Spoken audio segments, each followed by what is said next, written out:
Jose. How are you, my friend? No, that's in my notes. He's so handsome. Good to see you, my friend. It's very good to see you. How you doing? I'm doing so well. You know, so much that I want to talk to you about. I want to start out, just because we're at Fan Expo, on the topic of fandom, because you've had the great opportunity over years, and you've been great about it, having the chance to go out and meet your fans, encounter your fans, interact with your fans. Over the years, decades of doing it, do you have a favorite fan encounter that even today you still remember? Yeah, I had the most amazing experience in Disneyland just after a certain film that we can't talk about, and opened back in the 2000s, and a family came up to me, and this young girl, she must have been about, I don't know, 13 or 14, but she threw her arms around my neck and just said, I love the character that you play so much, it means such a lot. And I was like, oh, thank you so much, that's really nice. And then she dug her nails into the back of my neck. and then it's just like, okay, you can let go now, you can let go.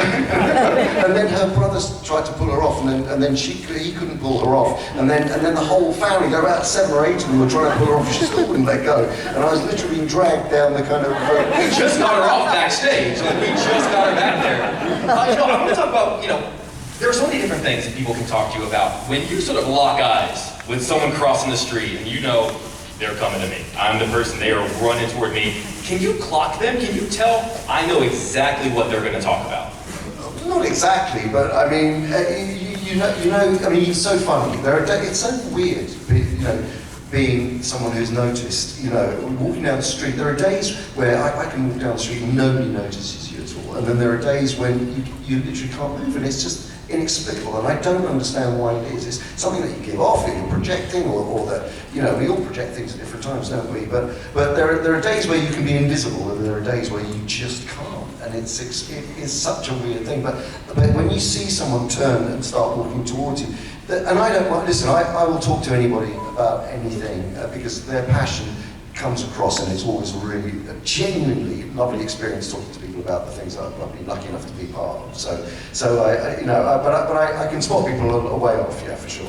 How many people out there in the world have an Andy Serkis outgoing voicemail and have had you record voicemails for them? Is that a thing that people do? It's more kind of like messages for quite a few. I do. So we'll get it later. Absolutely. Yeah, we'll get it. I don't want to talk about, because none of us ever really know how we're going to react whenever we see a celebrity out in public, because it's not something that you expect to see. So I don't want to ask about anyone sort of geeking out or having any sort of negative reaction. But what I do want to ask about, because sometimes I think we forget that celebrities, that actors can be fans as well. Who is the most you've ever embarrassed yourself around? Who's the person you've ever I'm not trying to steal her seat. Because you were a fan of them? Just thought I'd get a good shot for now. I mean, you probably all are aware of Tom Waits. It's just like one of my hugest heroes. I mean, I'm a big jazz fan, and also the other people I geek out about are jazz musicians. And I think Horace Silver was an amazing pianist. But Tom Waits, I had the great pleasure of meeting in the Penny Diner in San Francisco, his diner where he hangs out, to talk about a project. And I was shaking. I was like, honestly, I was absolutely, my heart was all racing, because I'd wanted to meet him ever since I was 18 years old. You mentioned jazz. You play alto sax. Tenor. Tenor. You have you've gigged, not a lot, but you've gigged from time to time. Yeah. Take me to one. Do you ever see someone just shows up to a show, they want to listen to some jazz, and they're sitting there in the audience, and then all of a sudden is that fucking Andy Serkis? Do they ever have that moment? Yeah, they do. And they think, what's he doing trying to play the saxophone? It's like seeing your teacher at the grocery store. It's not a thing that you ever really expect to see. So I wanted to sort of kind of go back to the beginning, because correct me if I'm wrong, when you started out, you were studying visual arts, you were doing set design, you were working sort of behind the scenes, you were asked to do a small student role in a student production of Gotcha, and that was sort of the moment that kind of led you into what happened during that production that made you go, oh, I've been going this way, but now I think it's time for me to go that way. Yeah, I mean, so in the first year it was at college when and rightly, you're saying, oh, I studied visual arts, and I didn't know when I went to that college that you had to do a subsidiary course in the first year, and I didn't know what I wanted to do. I just wanted to do visual arts, but you had to do this other course. But there was a really strong theatre studies department, so as you say, I started making props and got involved in the sort of the artistic side of the set design and all that kind of stuff, and then started acting in lots of different student productions. But at the end of the first year, I got this role. This was a leading role, and it was. It was playing this kid who was just coming out of school. It was his last day of school. He'd had a traumatizing time at school, a horrible time at school, and was about to be spat out into the world. And with and he had a lot of anger, and he brought his brother's motorbike into the school and took and he got the teachers in the chemistry storeroom. And basically, the whole play takes place with him holding a cigarette over the petrol tank of the engine of the motorbike, and whilst sort of venting at the teachers about how they completely undermined his confidence over the years. So it was this incredibly emotive, powerful role, and I worked with a great student director who basically tapped into something which allowed me to find the way into this character.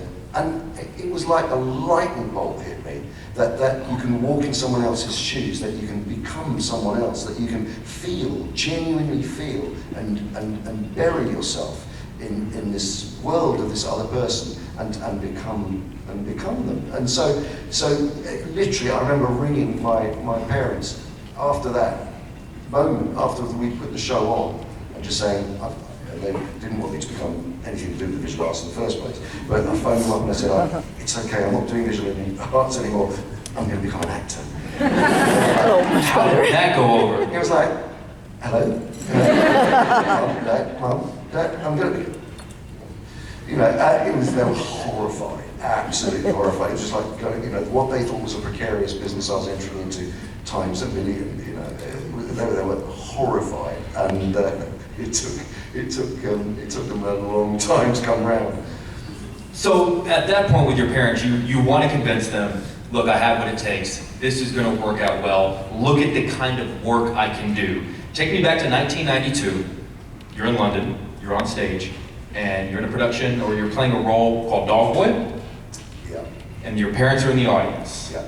Take me to that moment. Why did you pick that play? I'm just sort of curious as to what their reaction to that was. Okay, all right then. Now, the reason he's picked that play is because he wants to deeply embarrass me in front of you all. So I'm going to go down the road with him. So I played this character called Dog Boy, who was this young homeless kid who had psychological problems, and he was a borderline schizophrenic character, and he had a dog, and this is getting really dark actually, I'm sorry for all the children in the audience, anyway, he kills the dog, and then the spirit of the dog enters into him, and he believes himself to be a dog. So it was the first role I played where I kind of had to fully sort of embody and mentally embody a creature, a character, and that's someone believing that he is, another being, another species. And adding to this, and this is why this is a potentially embarrassing story, was that Dog Boy at the end of the first act, as he's transforming into the dog, strips himself completely naked. So when my mum and dad came to see me, and was sitting in the fourth row of the audience, and I was showing off all my glory, they realised, that their son had become, I don't know what they thought, but they were horrified. This is what acting's about, is it? Oh, great, I'm going to circle back around to sort of this moment where you're trying to decide, look, I was going this direction, I'm going another direction, because I feel like that is something everyone in this room has felt. Mm-hmm. Am I going the right path in life? Right.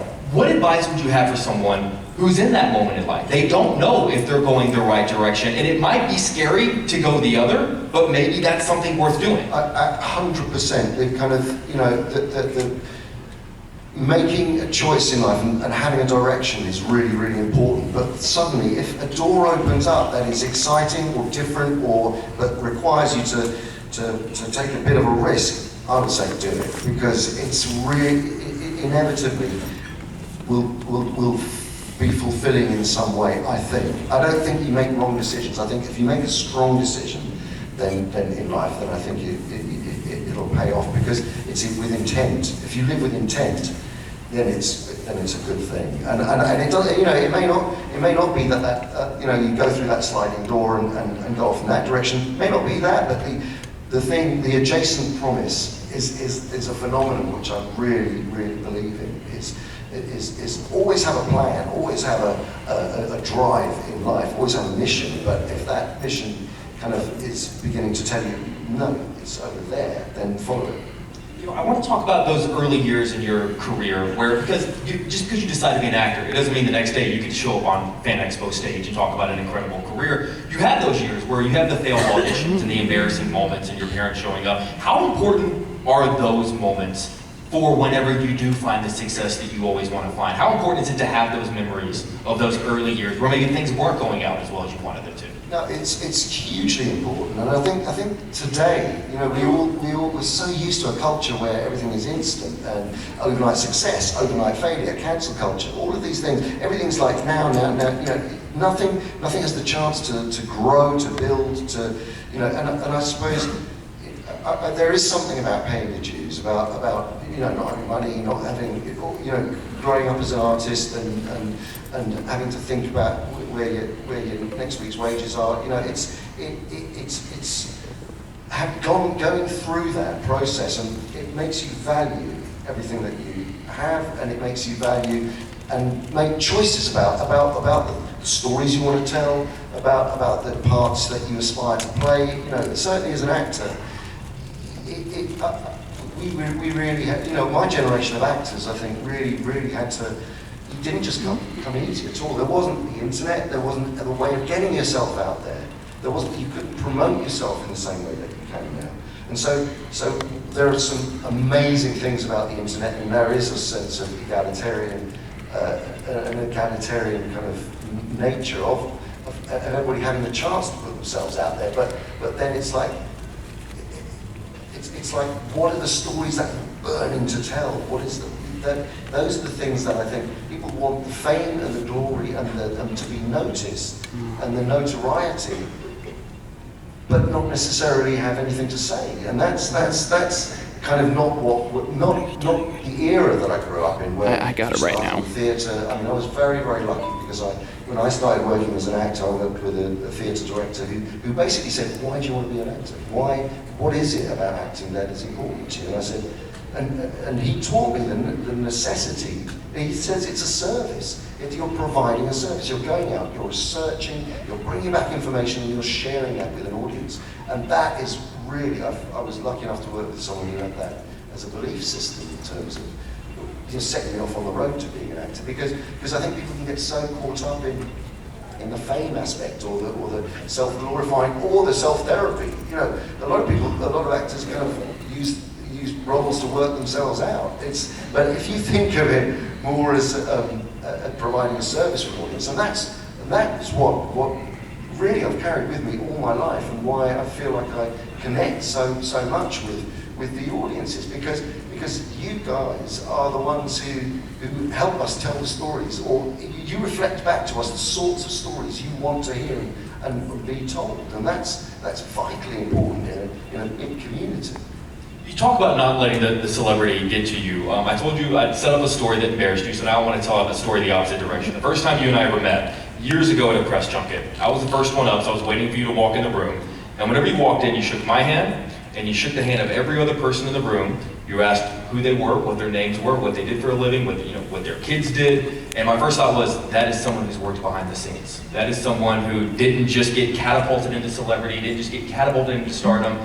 Those days when you worked in production design, those days when you were behind the scenes, behind the camera, behind the stage, how much has that affected not just the actor that you are, but the person that you are today?